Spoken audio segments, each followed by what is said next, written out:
নমস্কাৰ বন্ধুসকল, আপোনালোকক আমাৰ এই চেনেলটোলৈ স্বাগতম জনাইছোঁ। আজি আহকচোন জানো জীৱন কি? জীৱন মানে কি? তো বলক আমাৰ ভিডিঅ'টো আৰম্ভ কৰোঁ। জীৱন কি আৰু জীৱনৰ অৰ্থ কি? জীৱন এক সংগ্ৰাম, এক গতানুগতিক ব্যস্ততা। কোনোবাই ত্যাগ কৰে, কোনোবাই গ্ৰহণ কৰে, কোনোবাই সদায় পাত লুটিয়াই লিখে সোণালী ইতিহাস। এয়া জীৱন। জীৱনৰ সম্পৰ্কে বিভিন্নজনৰ বিভিন্ন মত। কোনো এজনে কয় আকৌ বোলে জীৱন এখন নদী, কেতিয়াবা বহল, কেতিয়াবা গভীৰ, কেতিয়াবা ৰুক্ষ আৰু কেতিয়াবা কোমল। আজান ইয়াৰ চৰিত্ৰ, কিন্তু নদীৰ দৰে জীৱনে নিজে নিজৰ বাট উলিয়াই গৈ থাকে। তাত কাৰো হাত নাথাকে।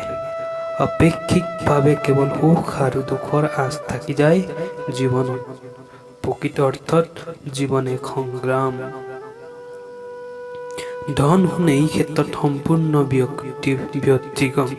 কেৱল ধন সোণেই মানুহৰ সকলো হ'ব নোৱাৰে।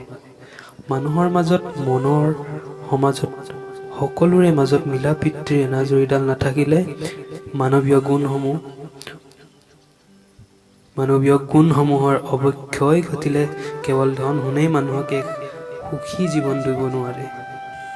নিজৰ জীৱনক ভাল পাবলৈ হ'লে প্ৰথমে ভাল পাব লাগিব মানুহক, আৰু প্ৰথমে ভাল পাব লাগিব নিজক। প্ৰত্যেকজন মানুহৰে সাৰ্বজনীন আৱেগ অনুভূতি, সুখ দুখবোৰ হৃদয়তাৰে উপলব্ধি কৰিব লাগিব।